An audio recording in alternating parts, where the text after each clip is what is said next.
Hey guys, welcome in. It's the Outspoken Sportscast here, the host Brian, and I got a solo shot edition here for you. The Cowboys Panic Meter. Where is it at? We're going to give it a number at the end of this as we talk about the Dallas Cowboys and their abysmal start to the opening day of the season. Their bad luck they got with Dak Prescott going out. But let's get into it before Dak Prescott gets hurt because Dak Prescott gave you no hope, even if he was in there, right? At least against Tampa Bay, and I get it. Tampa Bay is a good opponent, but Dak Prescott's getting paid $40 million, and I've talked about it on the show a lot. This is the year Dak Prescott's got to step up and show us that he's worth the $40 million. This is the year. No more excuses. Now the injury, that's going to change a whole lot of things. But Dak looked horrible. The offensive line wasn't holding up that great. It wasn't as bad as they maybe let on it that it was going to be. That we thought it was. But we thought it would be. We thought the offensive line was going to be just a mess. It wasn't great, and it wasn't completely the Cincinnati Bengals last season. So, but Dak looked pathetic. He looked like the worst quarterback on the field on Sunday. He threw for 134 yards and an interception. His QBR was a 15. Like he looked horrible. Just horrible. There's no other way to say it, okay? So there was really no hope in that game for after, the first drive of you drove down and scored 3 points, and that was your best drive of the game, and that was it. Your defense was a little bit your defense did a pretty good job holding them to field goals, and in once you got into the 20, they kind of shut the Tampa Bay down and held them to a field goal. But just Dak Prescott looked bad, okay? And then you look at his injury, and now you're just hoping that the Cowboys can tread water. They're just hoping that Dak can tread, or the Cowboys can tread water until Dak gets back. And then you got to hope that Dak turns it around from what we saw from the opening game. And that, if he doesn't, then your season's pretty much over. But is the Cowboys season over already? It could be 6 to 8 weeks with that broken thumb. The schedule, you're not going to win a lot of these games. Okay. For the longest time, we've talked about the division so bad that the Cowboys could still win it years and years. I'm not sure if that's going to be the case this year because the Eagles look pretty good Sunday. Now, they did play the Lions. I get it. They did put up 38 points.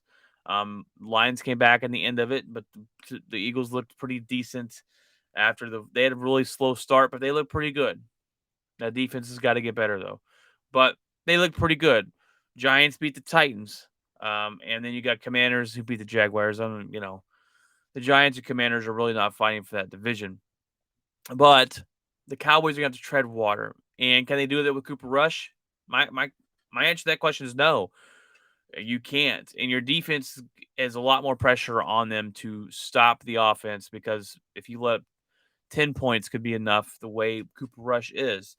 And if we had questions coming into the season, right, about the offensive line. Can Dak work without Amari Cooper?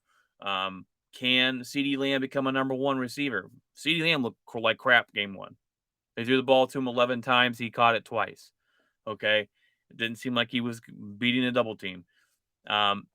If Dak could not make it work without Amari Cooper, what makes you think Cooper Rush, a guy that's nowhere close to Dak Prescott, is going to make it work? I don't see it happening. Now, you play the Bengals next. We'll go through the schedule here. You play the Bengals next. That's a loss. You play the Giants in New York. That's a coin flip. You're in New York. It's a coin flip. You got the Commanders. You probably win that one. Carson Wentz turns the ball over a lot. You lose to the Rams. You lose to the Eagles. You might lose to the Lions. I don't know. That one's probably a coin flip. You got the Bears and the Packers. Now, he could be back 6 to 8 weeks. Is pits him back by the Bears or the Packers, if we're going by what the doctors say, okay? If we're going what Dr. Jerry Jones says, apparently, 4 weeks. They're not put him on the IR. He's not going to have to miss exactly 4 weeks. He's saying, "Oh, Dak can be back, and we're expecting him back within 4 weeks." In 4 weeks, puts him back either at the Rams or at Philadelphia. Can you tread water in 4 weeks? Um, you probably could. You probably could, and I'm talking about 2-2 would be your best bet. You lose to the Bengals, you beat the Giants, beat the Commanders, and then lose to the Rams. And I think you lose to the Rams with or without Dak Prescott. But you could go 2-2, start off the season 2-3, and still tread water with this division. That's doable. But you've got to hope that Dak Prescott comes back and looks amazing because he looked like crap. And Dr. Jones comes out and talking about 4 games and he'll be back. Well, what if he's not, Mr. Jones? What are you going to do about that? Talking about how we got to play better and expectations. Jerry Jones is the best salesman, and he's got a bunch of gullible Cowboy fans that believe it. They believe the stuff he says. He came out, they did not get better talent-wise over the offseason. They did not. Plain and simple. They lost one of their best wide receivers. They lost one of their best pass rushers. And they did not get better. But Jerry Jones, tell you, what got better over the offseason. And if you believe that, you're absolute crazy. Doesn't mean you won't be a better football team. It just means talent-wise, you did not get better. I do not trust, and if I was you, I would not trust the Dallas Cowboys in their injuries and them telling you about them. They've lied multiple times. They've lied about Zeke before and his injuries. They weren't really telling us what was going on with him. And then you got Dak's shoulder that they lied about. And they said Dak's fine, Dak's fine, Dak's fine all year. And at the end of the year, they're like, yeah, Dak wasn't 100%. Well, we could tell something wasn't 100%. Dak's ankle last week, or the week right before going into the regular season, he got taken out of a camp and they said, oh, his shoe was rubbing him raw. He's a little blister, no big deal. They straight lied to you again. Jake Glazer came out with a report saying that Dak heard a pop in his ankle and they thought something was wrong. They were holding their breaths, and maybe that's why he looks so bad. Maybe his ankle's still bugging him from breaking it. Maybe it's not 100% yet. I mean, at this point, if I'm a Dallas Cowboy fan, I'm hoping that that's the problem because he looked bad. He looked horrible. There's some throws in that game had you scratching your head going, what was that? That was his accuracy was a big issue. The panic meter to me for the Dallas Cowboys is an 11. 1 out of 10. It's an 11. It's blowing through the roof right now. You've got to tread water. You've got Jerry Jones telling you that your team's better off than they were last year. You've got Jerry Jones and him lying to you about injuries. You've got Jerry Jones playing doctor, saying he's going to be back in 4 weeks. And he's saying, nope, they believe in Cooper Rush. Well, we've seen Cooper Rush. He's nowhere near what Dak Prescott is. But if he's out, or if even if he comes back, if he plays like he did against the Bucs, that's not good hope for you Dallas Cowboy fans. And then you got to ask yourself this: will it be time to move on for Dak Prescott if he does not come back this year and play good?